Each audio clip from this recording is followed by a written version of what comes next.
Los libros son parte de la vida interior de cada ser humano. Tener un libro al lado de la cama es tener un amigo, un consejo y un apoyo seguros. Elena Poniatowska. La sociedad actual libra distintas luchas, entre ellas las de las mujeres, aquellas que alzan la voz desde sus trincheras y desconocen la idea de rendirse. En medio de la multitud se distinguen las que van a contracorriente: madres, combatientes, escritoras, trabajadoras domésticas, mujeres antes y después de todo. Las Indómitas rinde tributo al rostro anónimo de las mujeres que lucharon en la Revolución, al inconfundible Jesús Apalancares y al silencio de las mujeres del servicio. Alberga la esencia de Nelly Campobello, Josefina Vicens y Rosario Castellanos, quienes se abrieron paso en una época literaria dominada por hombres. Mientras que la desaparición de Alaí de Fopa representa la dura realidad latinoamericana. La lucha imperecedera de Rosario Ibarra de Piedra da voz a las madres de desaparecidos, y la causa feminista de Marta Lamas replantea lo que significa ser mujer en el siglo XXI. Esa es la introducción que el libro Las Indómitas, escrito por Elena Poniatowska, presenta a sus entusiasmados lectores. Pero desde luego, haremos un análisis más profundo y detallado de este texto. Las Indómitas es un libro que reúne una serie de ensayos que Elena Poniatowska escribió a lo largo de su carrera periodística. Ensayos que nos llevan a conocer a personajes únicos y que nos adentrarán en reflexiones agudas y sumamente complejas. Este libro apareció por primera vez en el año 2016. Sin embargo, la mayoría de los textos que incluye ya habían sido publicados tiempo atrás. El primer ensayo que ofrece Las Indómitas lleva por título Josefina Borges, Vida y muerte de Jesusa. En él, Elena Poniatowska relata cómo conoció a Josefina Borges, una mujer que en tiempos de la Revolución Mexicana fue una valiente soldadera. Una soldadera que no le puso las cosas fáciles a Elena, pues su trato era hosco, duro y evadía las preguntas de la periodista. Pero poco a poco tomó confianza. Consolidaron una amistad y le proporcionó la suficiente información a Elena para que tiempo después pudiera escribir su libro Hasta no verte, Jesús mío. Texto donde aparece Jesús Apalancares, un personaje inspirado en Josefina Borges, la soldadera. Allí donde México se va haciendo chaparrito, allí donde las calles se pierden y quedan desamparadas, allí vive la Jesusa. Por esas brechas polvosas, la patrulla ronda todo el día con sus policías amodorrados por el tedio. Se detiene en una esquina durante horas. La miscelánea se llama el apenitas y uno tiene la sensación de apenas vida. Apenas agua, apenas luz, apenas techo, apenas. Los guardianes del orden bajan a echarse una fría. El hielo ya no es más que agua dentro de las hieleras de Victoria y Superior, y en ellas nadan cervezas y refrescos. El cabello de las mujeres se apelmaza en su nuca, batido de sudor. El sudor huele a hombre, huele a mujer, a según. El sudor de la mujer huele más. El sudor moja el aire, la ropa, las axilas, las frentes. Así como zumba el calor, zumban las moscas. Qué grasiento y qué chorreado es el aire de este rumbo. La gente vive en las mismas sartenes donde fríen las garnachas y las quesadillas de papa y de flor de calabaza. Ese pan de cada día que las mujeres apilan en la calle sobre mesas de patas cojas. Lo único seco es el polvo y algunas calabazas que se secan en los techos. Jesusa también está seca. Va con el siglo. Tiene 78 y los años la han empequeñecido como a las casas, encorvándole el espinazo. Cuentan que los viejos se hacen chiquitos para ocupar el menor espacio posible dentro de la tierra después de haber vivido encima de ella. El agua ya no le sube a los ojos y el lagrimal al rojo vivo es el punto más álgido de su rostro. Bajo la piel tampoco hay agua, de ahí que Jesusa repita constantemente: me estoy apergaminando. Sin embargo, la piel permanece retirada sobre los pómulos salientes. Cada vez que me muevo, se me caen las escamas. Primero se le zafó un diente de enfrente y resolvió: cuando salga a algún lado, si es que llego a salir, me pondré un chicle, lo mastico bien y me lo pego. Así es como arranca el ensayo, y a lo largo del mismo podemos leer las interminables conversaciones entre la periodista y la soldadera, los momentos alegres, los tristes, los recuerdos, las reflexiones y también las burlas. Poniatowska abre una ventana y nos permite conocer a un personaje misterioso y bello, una mujer con una historia muy interesante. En las últimas líneas del ensayo, la autora escribe: Jesusa ha muerto. Ya no puedo verla, no puedo escucharla, pero la siento dentro de mí, la revivo y me acompaña. Es a ella a quien invoco y evoco. Y repito bajito los encantamientos de María Sabina, la repartidora de los hongos alucinógenos en la sierra de Huautla de Jiménez. Esas palabras que se mecen en los árboles, ya que ella las decía como cantilenas, meciéndose también dentro de su huipil, y bajaban desde la sierra con su olor a madera recién cortada y a granos de cacao tostado en comal. Soy una mujer que llora. Soy una mujer espíritu. Soy una mujer que grita. Soy la mujer luna. Soy la mujer intérprete. Soy la mujer estrella. Soy la mujer cielo. Soy conocida en el cielo. Dios me conoce. Todavía hay santos. Oye, luna. Oye, mujer cruz del sur. Oye, estrella de la mañana. Ven. ¿Cómo podremos descansar? Estamos fatigadas y aún no llega el día. El segundo ensayo del libro lleva por título Las soldaderas, un viaje fantástico que nos transporta a la época de la Revolución Mexicana. Elena Poniatowska ilustra de forma magistral todo un periodo de la historia de México y afirma que sin las soldaderas no hubiese sido posible la revolución. Elena escribe: Las soldaderas seguían a la tropa subidas en el techo del vagón porque los caballos tenían que viajar resguardados. La caballada va dentro, órdenes de Pancho Villa. La pérdida de una yegua era irreparable. La de una mujer, quién sabe. Junto a su hombre, las soldaderas aguantaban la nieve del norte, la escarcha y el rocío de la madrugada hasta que los primeros rayos de sol y el viento secaban la ropa. El sol, como todos lo saben, es la cobija de los pobres y sale para todos por más tarde que amanezca. Las soldaderas hacían de sol y de cobijo, cubrían piernas y brazos, cabezas y ojos, canastas y fusiles. Eran un inmenso rebozo sobre una tropa hirsuta que avanzaba sin saber cómo ni a dónde. Se subían al tren de la vida, del combate, del destino. A ellas no se les iba el futuro como las que se quedaron detrás de la ventana, con una tacita de té en las manos y un pañuelo para llevarse a los ojos. Las soldaderas tenían la única vocación que te salva la vida, 2 piernas que saben caminar. Ya se va el destacamento, y ellas se aparecían en la estación con sus ollas, sus pocillos y su chilpayate que al rato se dormía recargado en un canasto.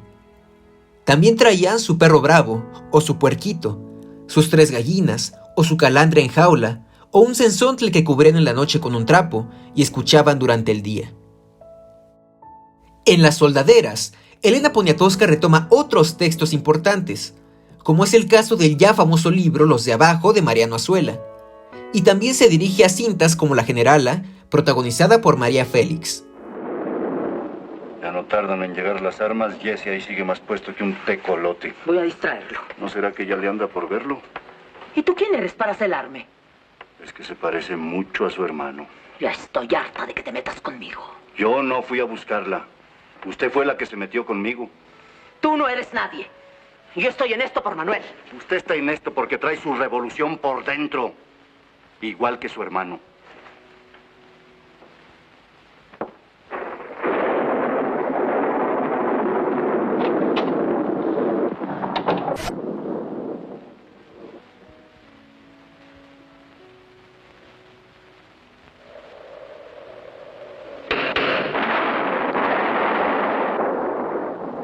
Vengo llena de lodo.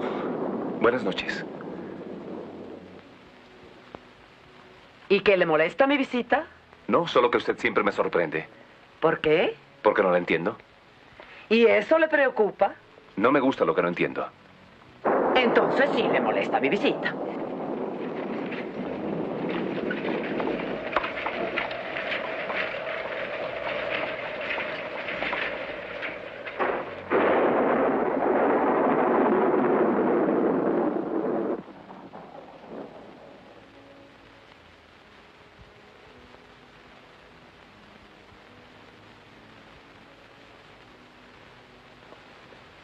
¿Es usted porfirista? De ninguna manera. La dictadura fue la que desató la violencia. Ajá. Entonces es usted revolucionario. ¿No? Creo que el rencor y la venganza pueden acabar con México. Es usted un tibio, entonces. Simplemente no creo que esta ni ninguna otra revolución puedan cambiar la naturaleza humana. Buenas noches. ¿Se va usted?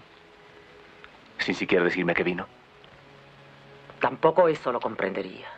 Por consideración a su tío, el padre Escandón, vine a disculparme por lo mal que estuve esta tarde. Pero su torpeza me ahorra la necesidad. ¿Mi torpeza?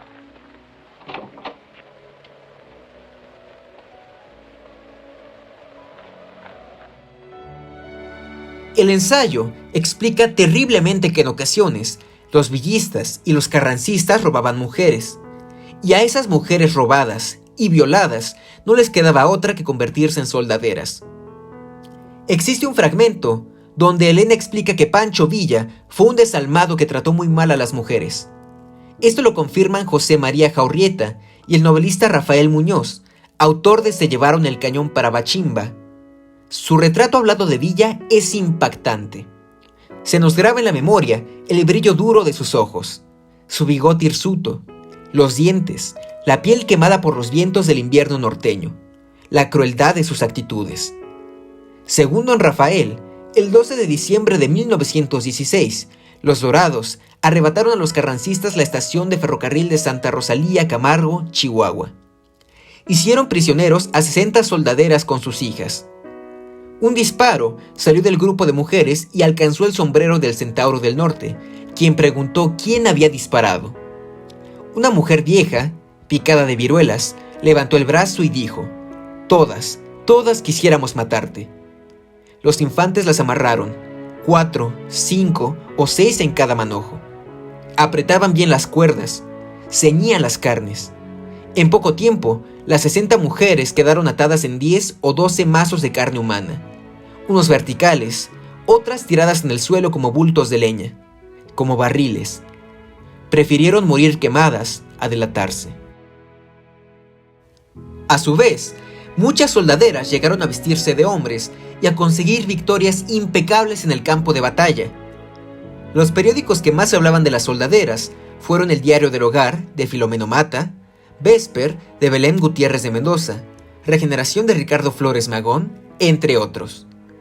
Sin lugar a dudas, este es uno de los mejores ensayos que aparecen en el libro, pues termina de una forma sorprendente, pues presenta una lista de mujeres que han sido olvidadas por la historia, o por lo menos no tienen el suficiente reconocimiento. Y Elena remata diciendo: con estas mujeres, y su participación en la independencia de México, y con las Adelitas en la Revolución, deberíamos repensar la frase que gritamos cada 15 de septiembre a voz en cuello, y que recuerda el grito machista: ¡vivan los héroes que nos dieron patria!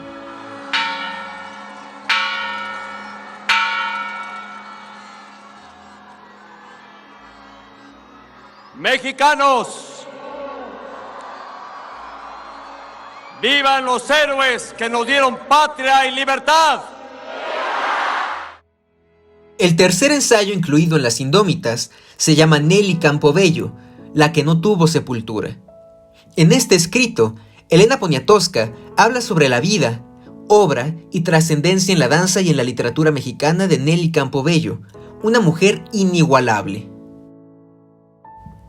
Esa mujer de porte real, que atraviesa el aire con los brazos en alto, se llama Nelly Campobello. Esa mujer de cabello calado hacia atrás, que estira su cuello y señala el rumbo con el dedo del pie derecho, es Nelly Campobello. Esa mujer que desafía la gravedad y se eleva al cielo, es Nelly Campobello. Nelly y Gloria bailan en su Escuela Nacional de Danza. Giran sus faldas como corolas. Desde arriba parecen flores, dalias mexicanas formadas por docenas de pétalos en aguas. Ahora un baile de Jalisco. Sus alumnos las observan con atención. Las dos hermanas exhiben su talento y su conocimiento de las danzas mexicanas. Debes hacer que tu cuerpo hable, dale más significado a cada movimiento. Nelly es la autoridad, la voz suprema. Se avienta. Este es su momento. Los músculos de sus piernas y brazos se alargan, se tienden como ramas en el aire. Son una forma más rápida de expresión que la escritura y tienen una respuesta inmediata. Apretados contra los muros, sus discípulos la contemplan. Los mexicanos son silenciosos, desconfiados. Me refiero a los que viven en la ciudad. La manera en que caminan es su verdadera expresión. Las dos hermanas ahora enseñan ritmos mayas. Den pasos más cortos y más fuertes. La forma de caminar del mestizo es concisa. Nelly ríe mientras taconea. Bueno, los mayas no son tan altos como yo, así que hay una razón biológica para que los tempos de su baile y sus pasos sean cortos, ligeros y animados. Elena también escribe sobre la obra de Nelly Campobello, libros como Cartucho o Las manos de mamá. Nelly escribe como si disparara y sus frases siempre dan en el blanco. A diferencia de otros escritores de la Revolución, Nelly nunca la critica. Al contrario, mantiene casi tanta devoción por ella como por su madre. No se siente defraudada. Todo puede justificarse y tiene una razón de ser. Es todavía la niña que mira a un grupo de 10 hombres apuntándole a un joven muerto de miedo, mal amarrado, sus manos tendidas hacia los soldados. Observa con interés cómo el cuerpo da un salto terrible al ser atravesado por las balas, cómo brota la sangre por numerosos agujeros. El cuerpo ya hace 3 días bajo su ventana y Nelly se acostumbra al cadáver. Cuando uno u otro se lo lleva en la noche, Nelly lo extraña. Ese cuerpo muerto en verdad me pertenecía. Acostumbrada a la violencia, a la crueldad, el mundo familiar de Nelly es el de los ejecutados. Los cadáveres son los pilares de su infancia. La escritura de Nelly Campobello es fulgurante. Escribe a gritos. Ninguna otra escritora mexicana es tan abrupta, tan arisca, tan peligrosa, tan dinamita. Explota, pero también analiza. Nelly tiene la misma capacidad que Martín Luis Guzmán para juzgar la revolución. La pistola al cinto, las frases listas para salir de su cartuchera. ¡Ah, hijos de la tiznada! Sin embargo, es mujer y no la toman en cuenta. Al rato, la escritora se desencanta de tanta pasión sin objetivo. También ella vivió la Revolución Mexicana, fue parte de ella, conoció la indignación, tuvo arranques de cólera frente a la injusticia, dividió el mundo entre buenos y malos, se hizo ilusiones. La tragedia del bien y del mal nunca le fue ajena, aunque sus juicios y su tabla de valores nos desconcierten. Vencer o ser vencidos eran sus dos opciones y nunca se resignó a la derrota. Cuando vio que escribía en el vacío, decidió entregarse a la danza, que es una de las grandes dinámicas redentoras de la vida, el aliento del gran jet, que hace que tanto hombre como mujer vuelen sobre el escenario. El movimiento nos salva y saca a flote al jaguar que traemos dentro, que ella solo pudo domesticar en 2 libros y que después soltó, flexible y líquido en el escenario, para que desde el tablado tirara el zarpazo de su energía y bailara todo lo que no había escrito. Nelly Campobello escribe en una época extraordinaria, la de Scott Fitzgerald, Hemingway, Faulkner en los Estados Unidos y Freud, Stravinsky, Picasso, Virginia Woolf y Catherine Mansfield en Europa. En los años 20, cuando México atrae la creatividad de escritores de la talla de D.H. Lawrence, autor de The Plum Serpent y Mornings in Mexico, John Dos Passos y un poco más tarde, Hal Crane, que habría de tirarse al mar desde la cubierta del barco de regreso a los Estados Unidos, sin hablar de los arqueólogos y antropólogos cautivados por el mundo maya y azteca, Eric Thompson y Paul Kirchhoff. Malcolm Lowry escribió en Cuernavaca su mejor novela, Bajo el volcán. Al poeta ruso Mayakovsky, autor de Una nube en pantalones, habría de precederlo y casi coincidir con él. Otro ruso extraordinario, Sergei Einstein, que aquí firmó Viva México, finalmente habrían de venir a México. Casi en el mismo momento, André Breton, quien dijo que la pintura de Frida Kahlo era una bomba envuelta en un listón y la invitó a exponer en París en la galería de Pierre Cole, y León Trotsky con su esposa Natalia. Nelly Campobello es contemporánea de mujeres fuera de serie como Leona Carrington, Remedios Varo, María Izquierdo, Frida Kahlo, Lupe Marín, Nahui Olin, María Zúnzolo, Dolores del Río y un poco más tarde María Félix, Rosario Castellanos, Elena Garro y Pita Amor. Pertenece a un México que se descubre y, fascinado por sí mismo, seduce a otros. Este México divino Narciso, este México Ulises Criollo, este México Prometeo encadenado.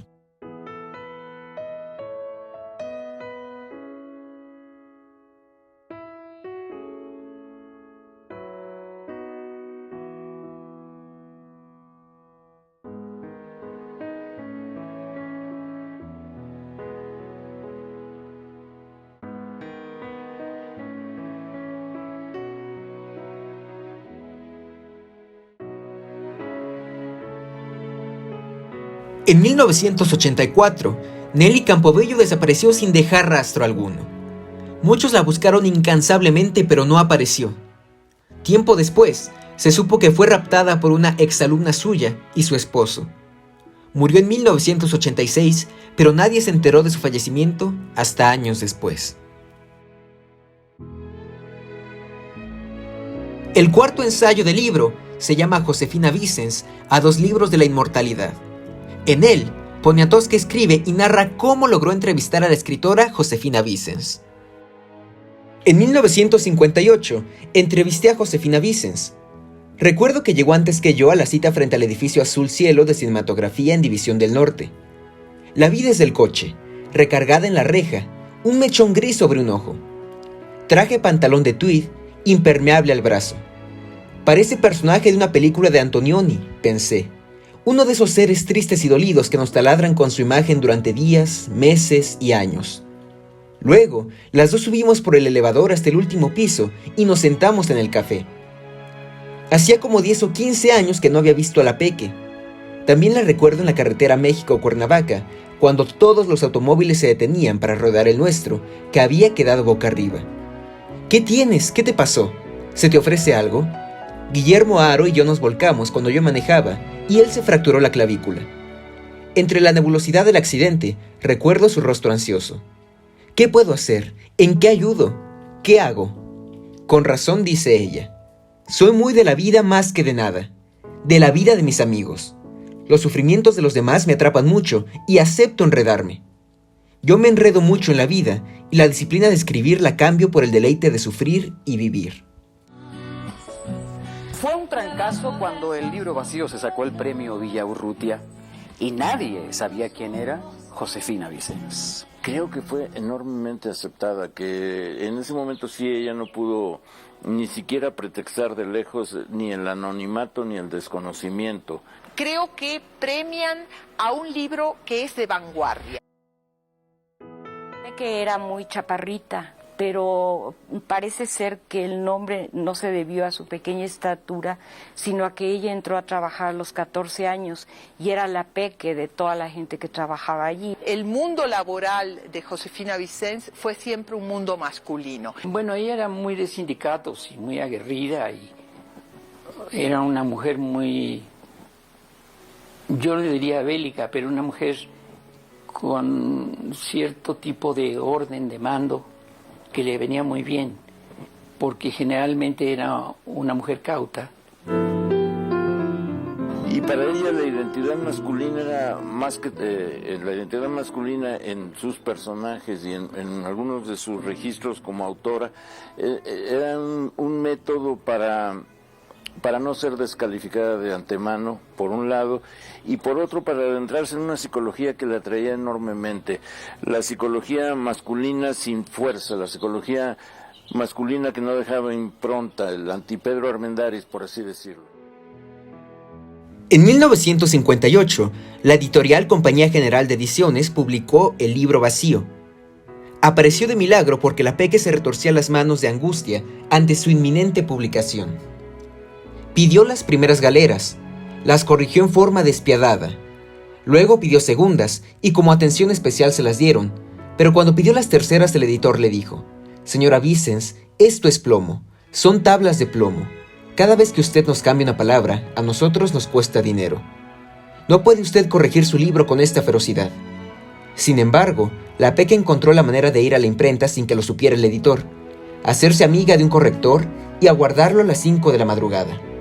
Este, viendo su desesperación, le dio las pruebas una vez, 2, pero la tercera la paró en seco. «Mire, no se las doy no porque no quiera, sino porque si usted se empeña en seguir corrigiendo sus libros, se le va a secar». Entonces la Peque se asustó. Bueno, pues ya. El libro vacío resultó un éxito y la Peque se ganó la admiración de todos los que la leyeron, pero no se instaló en la satisfacción. Al contrario, siguió caminando por la calle con esa avidez que la caracteriza, ese anhelo de ternura, de calor humano contenido en todos sus movimientos, y digo contenido porque la Peque es tímida. Sus ademanes a veces se paralizan en el camino a pesar de su imperioso deseo de comunicación. Nunca he leído un libro más tierno, más cálido que el de Josefina Vicens. ella se desarrolla en un medio muy hostil a la mujer, que era el medio del cine, en donde se le registraba como grandes figuras o como maquillistas o como extras seducibles. Y entonces en ese medio una persona como Peque, con su orientación sexual, con su calidad, con su inteligencia, era vista con muchísima desconfianza, hasta que después se convirtió en una figura indispensable, extraordinariamente querida. Es de conocimiento general que Josefina Vicens, quien tuvo una vasta cantidad de seudónimos, como Pepe Faroles o José García, fue una escritora, guionista y novelista única y con una sagacidad sorprendente. Solamente publicó 2 libros durante toda su carrera y ascendió a las grandes ligas de la literatura en México.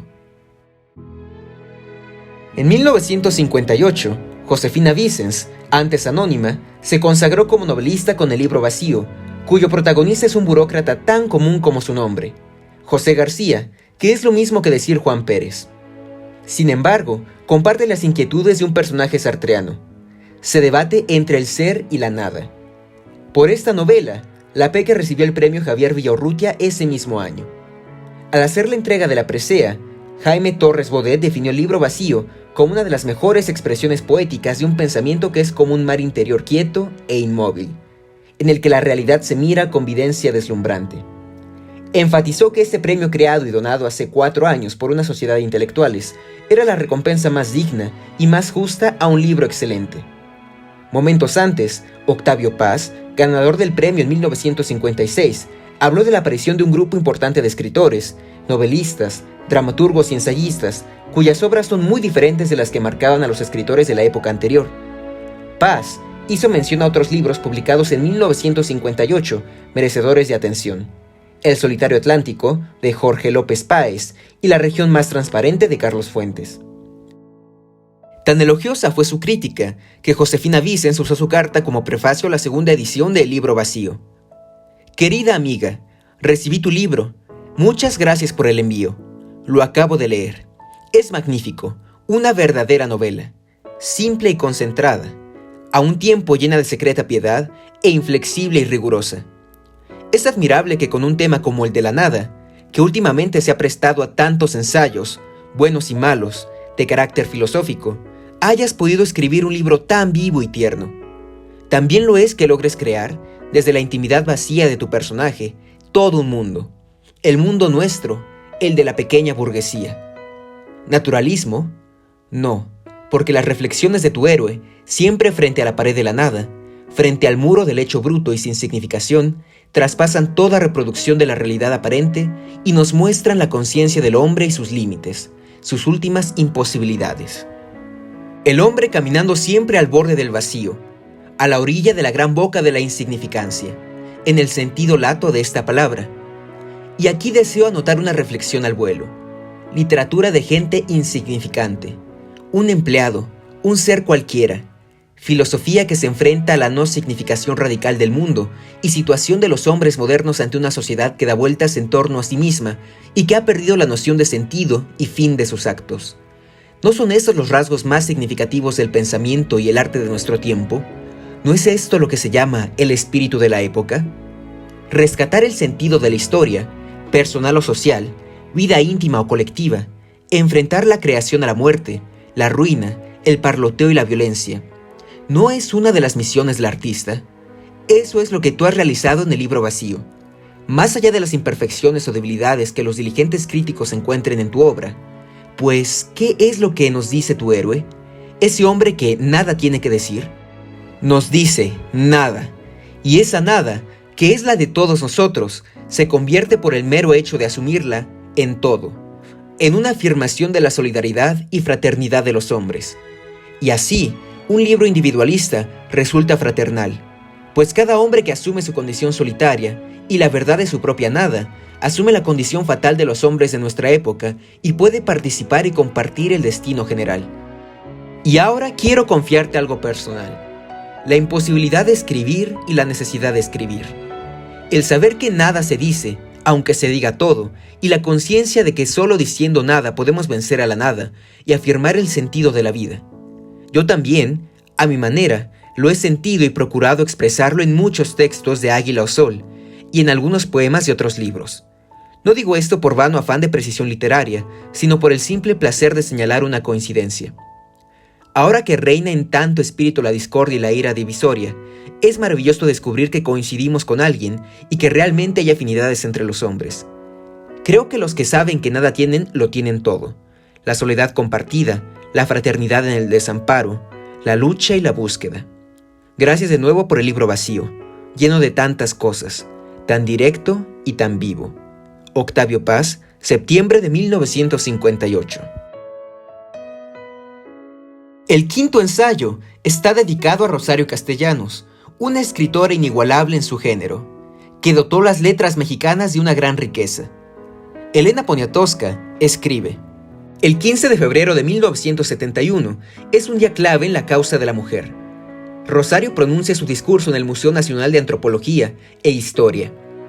Habla del trato indigno entre hombre y mujer en México, y sus palabras la convierten en precursora intelectual de la liberación de la mujer en México.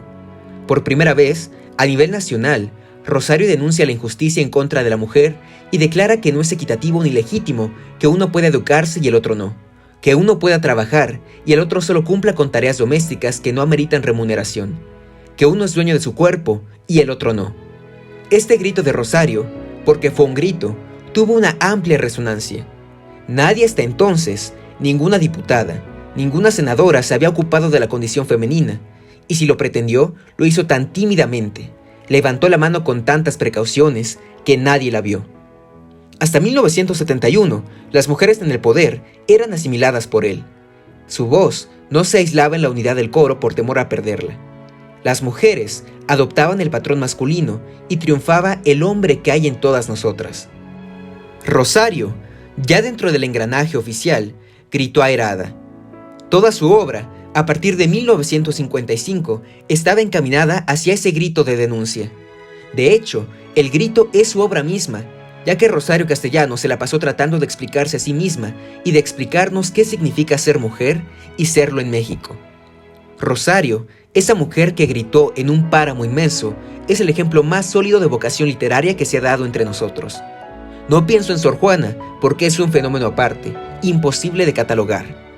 Pienso en todas las que deambulamos por la calle y no encontramos taxi, nos duele la cabeza y se nos acumula el trabajo y no sabemos ya ni a qué santo encomendarnos. En medio de ese torbellino de desastres cotidianos, y ella era una mujer expuesta, Rosario pudo crear y verter en letras una obra admirable. Entre 1948, en que se publicó su libro de poesía Apuntes para una declaración de fe, y 1974, año de su muerte, salieron a la luz 11 libros de poesía, 3 de cuento, 2 novelas, 4 de ensayo y crítica literaria, una obra de teatro, El Eterno Femenino, y un volumen que reúne sus artículos periodísticos. En total, 23 libros a lo largo de 26 años. Inició su labor periodística en 1963 y 11 años más tarde la truncó la muerte. Su último artículo, Recado a Gabriel, apareció en el periódico Excelsior el 26 de agosto. 20 días después de su muerte ocurrida, el 7 de agosto de 1974. El sexto ensayo se llama Se necesita muchacha. En él se habla acerca de la condición de las trabajadoras domésticas y de la pobreza latente que existe en Latinoamérica. Escribe Simone Weil que una de las obligaciones eternas a favor del ser humano es no dejarlo sufrir hambre. Los egipcios pensaban que ningún alma se justifica después de la muerte si no puede afirmar: no dejé a nadie sufrir hambre. Nuestro continente es el del hambre. La FAO estima que de los 702 millones que viven en el mundo, al borde de la inanición, más de la mitad están en Latinoamérica. Según la Organización para la Cooperación y el Desarrollo, en enero de 2016 había en México 2.216.000 desempleados, 4.750.000 personas mayores de 15 años que no saben leer ni escribir, y 40% de la población no tiene acceso a ninguna institución o programa de salud pública o privada. Más que las estadísticas, deberían golpearnos los hechos. Una mujer que hurga en un bote de basura dice más que todas las cifras. Un hombre tirado en la acera, encogido sobre sí mismo, su cuerpo asomándose a través de hilachas, debería marcarnos para siempre. Pero se nos graban los ojos de los niños cubiertos de cataratas, que en México llamamos nubes, los pies descalzos que atraviesan rápidamente el asfalto. Es fácil tener buenos sentimientos frente a la fotografía del niño hindú de la UNICEF con sus terribles ojos inmensos, porque siempre se puede decir que India y su lepra están lejos. Pero un frijolito mexicano que aguarda sentado como un perro, u otro que en el camellón, entre el río de automóviles, ofrece chicles con sus mocos verdes colgándole de la nariz provoca piedad, ¿no es el disgusto el sentimiento que priva? Las oligarquías de México, Perú, Brasil, Argentina, Guatemala, El Salvador y Uruguay no tienen entre sus preocupaciones la del hambre ajena. En México, la otra cara de la moneda son los centros comerciales, como Perisur, Oasis Coyoacán, Santa Fe, Antara, en los que se agrupan cientos de tiendas en torno a 3 grandes almacenes, el Palacio de Hierro, Liverpool y Sears. Dentro del escaparate está la patrona con sus vestidos, maquillajes, cremas, pelucas, detergentes y aparatos para adelgazar. Afuera, abriendo la boca, la sirvienta flanqueada por la escoba y el recogedor. Solo en Perisur, según cifras publicadas en internet en 2015, ingresa aproximadamente 1 millón de pesos diarios, a los que hay que sumar el cobro del estacionamiento, que es de los más caros. A Perisur no tienen acceso los que no pueden consumir, ni mucho menos exhibir su riqueza. Allá no puede entrar un albañil o una criada. Perisur solo tiene que ver con un sector reducido de la población, el que puede comprar extravagancias. El 7º ensayo se titula Alaí de Fopa, colibrí en el huipil.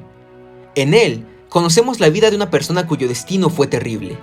Alaí de Fopa, la escritora, la activista, la feminista, la profesora, la defensora de derechos humanos. Alaí de Fopa, la mujer a la que secuestraron y asesinaron de la peor manera.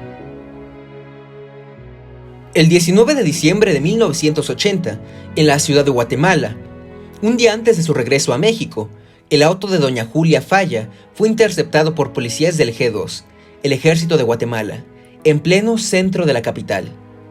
Desde ese día, Alaí de Fopa desapareció. ¿Quién sabe a dónde se la llevaron? ¿Quién sabe por qué?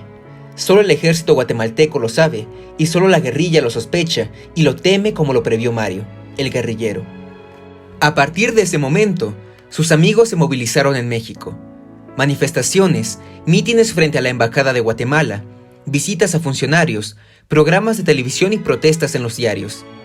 El periódico 1+1 publicó a partir de la fecha de su desaparición un desplegado cotidiano que más bien parece una ejaculatoria. Hoy, hacen 25 días que Alaí de Fopa desapareció en Guatemala. Hacemos responsable a ese gobierno por su vida. Y firmaba el Comité Internacional por la Vida de Alaí de Fopa. Así se han ensartado los días. Un día más sin Alaíde. Un día más sobre un montón de días. Un día más como una paletada de tierra sobre una situación atroz, intolerable. Todavía existen mujeres para quienes el arte y la literatura son terrenos sagrados. Un espacio intocado en el que no se mencionan las batallas sociales, y yo me pregunto el porqué de la escritura femenina, o masculina, o como quieran llamarla cuando lo que importa es la escritura para la vida. Me pregunto, ¿de qué sirven nuestros pensamientos, la mano, la pluma y el papel si con ellos no defendemos a los que desaparecen, a los oprimidos, a los que luchan, a los torturados?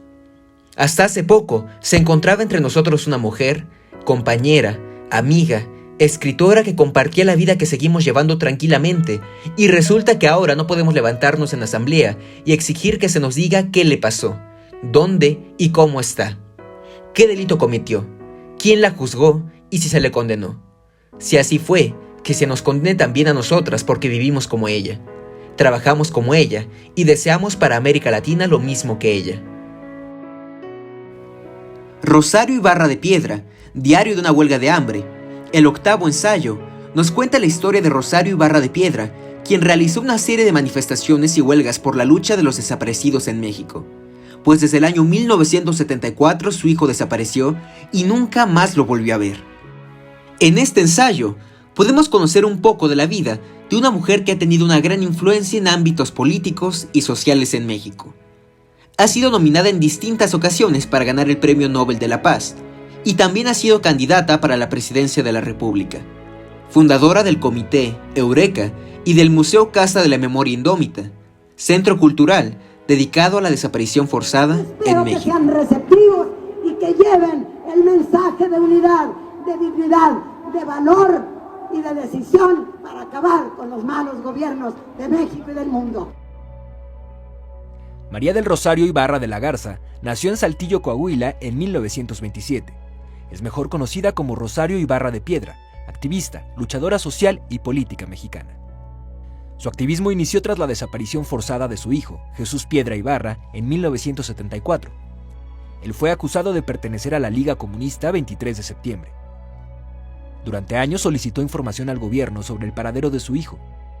Llegó a reunirse en 39 ocasiones con Luis Echeverría. Sin embargo, el caso de su hijo nunca se esclareció. En 1977, Rosario fundó el llamado Comité Eureka, un grupo conformado por familiares de personas desaparecidas o presas durante los sexenios de Gustavo Díaz Ordaz y Luis Echeverría. En 1982, se convirtió en la primera mujer candidata a la presidencia de la República, representando al extinto Partido Revolucionario de los Trabajadores. En 1988, nuevamente contendió por la presidencia y se unió a las protestas de fraude contra Carlos Salinas, quien se declaró ganador de la elección. Rosario Ibarra fue nominada al Premio Nobel de la Paz en 1986, 87, 89 y 2006, reconocida por su lucha en favor de los derechos humanos. En los años 90 se solidarizó con otras causas sociales que emergieron en el país, como la lucha indígena en Chiapas y Guerrero, y las muertas de Ciudad Juárez, que la llevó a fundar comités en defensa de los derechos de las mujeres.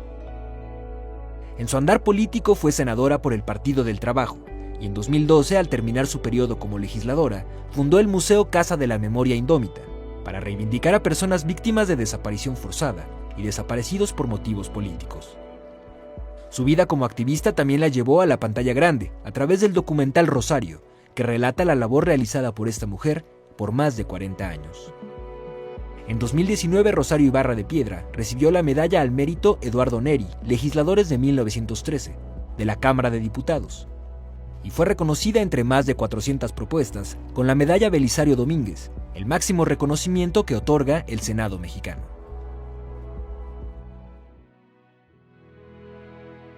El último ensayo, dedicado a Marta Lamas, es el único que no había sido publicado con anterioridad. Fue escrito especialmente para este libro. En él, Elena Poniatowska nos habla sobre Marta Lamas, antropóloga y feminista que ha dedicado gran parte de su vida a defender los derechos de la mujer y de la diversidad sexual. Nominada al Premio Nobel de la Paz en 2005 y galardonada con el doctorado honoris causa con perspectiva de género de la Universidad de Oaxaca, y editora de una de las revistas feministas más importantes de América Latina, llamada Debate Feminista. Elena Poniatowska retoma un testimonio de Marta Acevedo, que leemos a continuación. En los 70, Marta y yo coincidíamos en muchas cosas. Éramos jóvenes que en el pequeño grupo descubríamos que lo personal es político después de haber militado en movimientos donde lo político era público y lo personal privado. A Marta desde un principio le interesó el tema del cuerpo propio y lo sigue trabajando desde hace 45 años. Fue la primera del grupo de feministas en hablar sin divisiones frente a auditorios mixtos en la UNAM, en la Casa del Lago, en Chapingo o en universidades de los estados mostrando los mecanismos de poder de lo privado. Esa desenvoltura para hablar y la enorme capacidad que ha tenido para explicar con sencillez asuntos complejos le han ganado a lo largo de estos años múltiples espacios. Expresarse con música fue otra novedad en los inicios del movimiento de las mujeres. Era algo que compartíamos con singular alegría. Marta compuso varias canciones muy graciosas y atinadas y las cantaba con los dos grupos que formó. Las Leonas, primero, que por arte de magia se convirtieron tiempo después en Las Moscas Muertas. El tema del aborto convocó a mujeres de otros grupos feministas y trabajamos juntas sobre su despenalización. En 1976, entregamos un proyecto de ley a la Cámara de Diputados sobre lo que nos parecía justo nombrar como maternidad voluntaria. Jaime Sabines, entonces diputado por el PRI, lo recibió azorado. No tuvo resonancia el hecho. Muy posiblemente, las cuartillas fueron a parar al bote de la basura. Aún no estaba representado ningún partido de izquierda en la Cámara que se arriesgara a tomar el tema. Marta perseveró notablemente en los esfuerzos a favor de la despenalización del aborto, que planteó como derecho fundamental de las mujeres. En 1991, fundó GIRE, una de las primeras ONG que se dedica a la promoción y defensa de los derechos sexuales y reproductivos. Posteriormente, la multiplicación de este tipo de organizaciones vino a modificar la forma de hacer política. La militancia se convirtió en un trabajo profesional. En la lucha por la despenalización del aborto, GIRE renovó el discurso. Insistió en que principios democráticos como la libertad de conciencia, el laicismo y el derecho a la intimidad y privacidad se juegan en la despenalización del aborto. Marta ha contribuido definitivamente a enriquecer el debate en torno al aborto. A lo largo de una década desplegó estrategias que llevarían a una reforma a favor de la despenalización en el año 2000.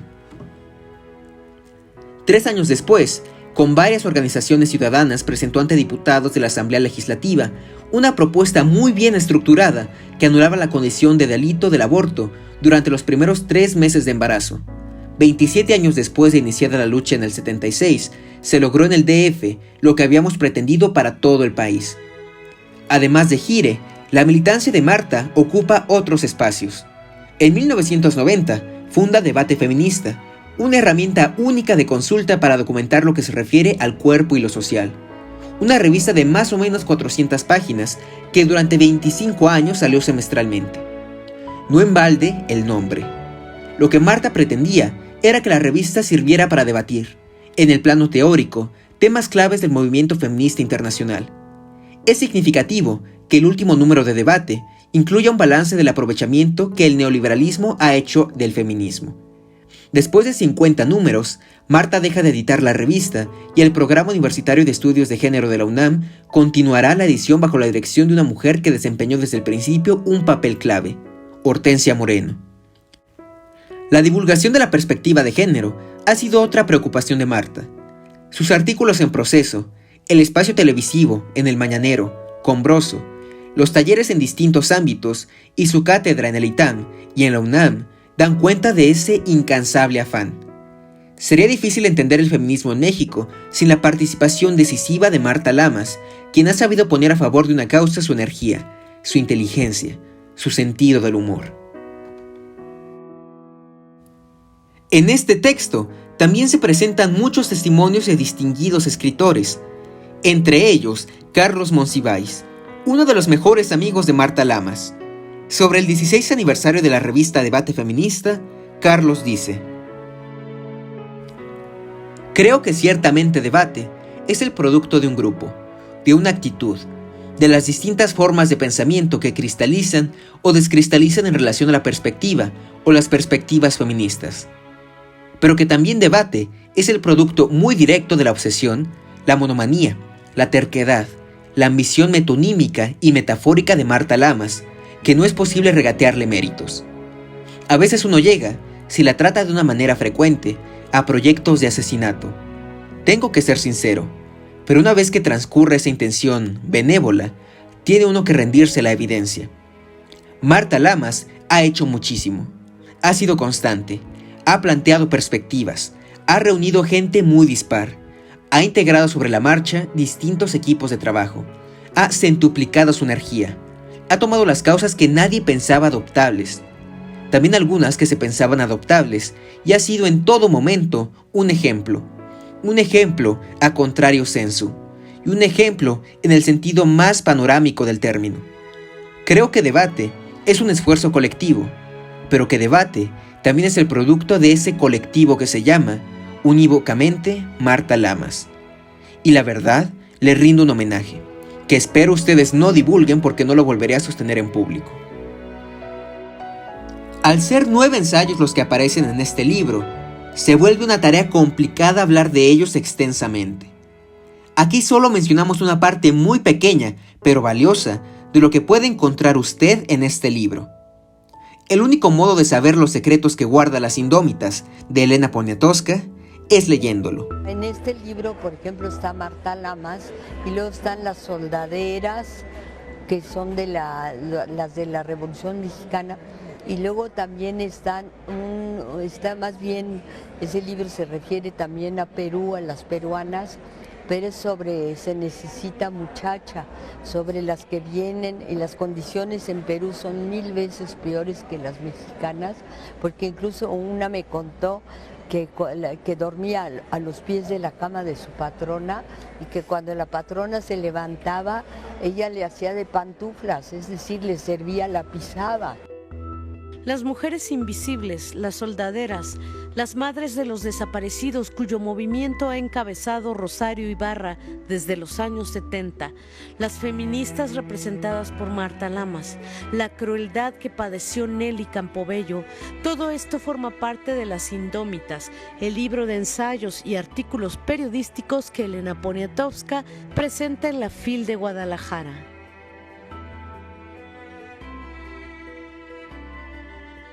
Pensarías que en este siglo ya no hay desaparecidos, ¿no? O en este año ya no hay desaparecidos. Entonces ella fue una figura clave en México, y no solo frente a Europa y frente a Estados Unidos, ¿no? Como reclamó su frase, vivos los llevaron, vivos los queremos, es una frase que sigue vigente.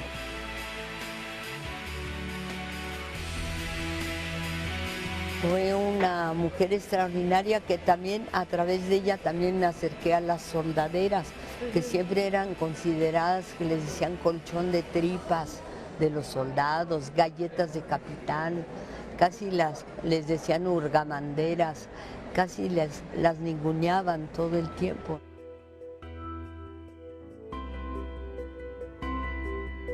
La muerte de Rosario Castellanos fue un choque, en primer lugar porque no había ni cumplido, creo, 50 años.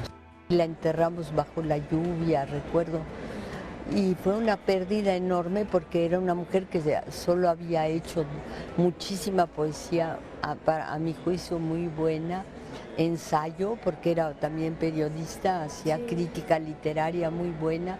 Era la más completa de todas las escritoras mexicanas, ¿no? Como dice Sonia Peña, después de leer estos ensayos, nos queda la utopía de creer que un puñado de palabras puede más que 1000 injusticias, y que aunque estas líneas jamás lleguen a las Domitilas y Chabelas, tarde o temprano la semilla caerá en tierra fértil para que otras Jesusas, Adelitas, Nelis, Josefinas, Rosarios, Marías, Alaides, Martas y Helenas tomen la posta y sigan el camino de lucha y entrega que se desprende de estos espléndidos testimonios.